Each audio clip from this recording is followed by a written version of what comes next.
and that's what it's like to believe, yeah. Feels like I'm falling and this is a life for me.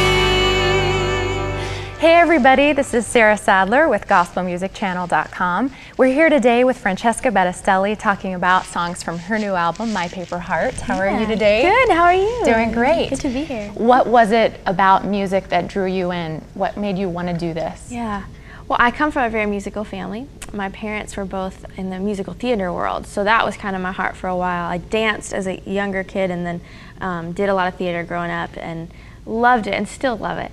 But I think just they exposed me to so much art and culture and music from such an early age that it just was always like, well, of course I'm going to be on the stage, you know, of course I'm going to do something related to that. And Christian music kind of captured my heart in the very end of high school. I started going to youth group for the first time. I was finally had time and became a youth leader and just really felt God calling me to that, to write songs that ministered to his people. So that's sort of what happened. And on Free to Be Me, you've had an outstanding online response to that. Can you talk to us a little bit about what your listeners have been coming back to you with and how that's resonating with them?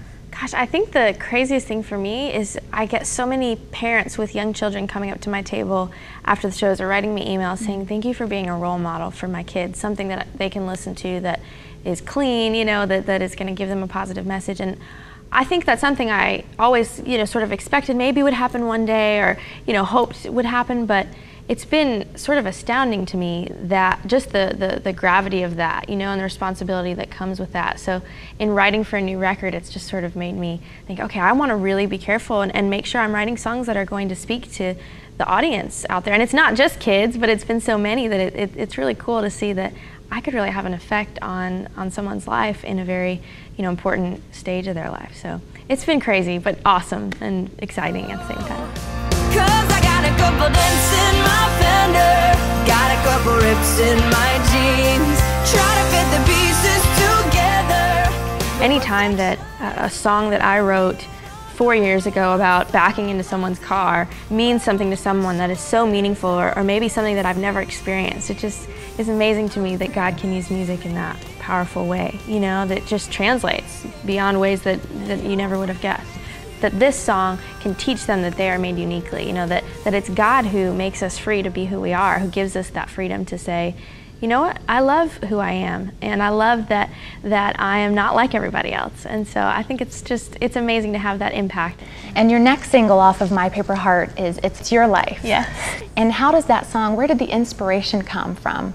And how has that resonated with your listeners? Yeah, I think honestly, probably the one song that I sat down with my producer Ian Esklin, who wrote it with me, and said, let's write an empowering song. You know, we kind of almost started it more as a girl power song, and it didn't end up that way. It's actually been on a bunch of reality shows. It was on The Biggest Loser and Extreme Makeover, and it seems to be like the theme song of get out there and do something with your life, which is exactly what I wanted it to be. And it's cool now to think that it's going to be a single and more people are going to hear it, because it's really my heart is just to tell everyone that God has given us a time on this earth that is limited and we don't know how long it's going to last. And so if he gives you gifts and he gives you dreams and he calls you to something, there's no reason not to go after it, you know.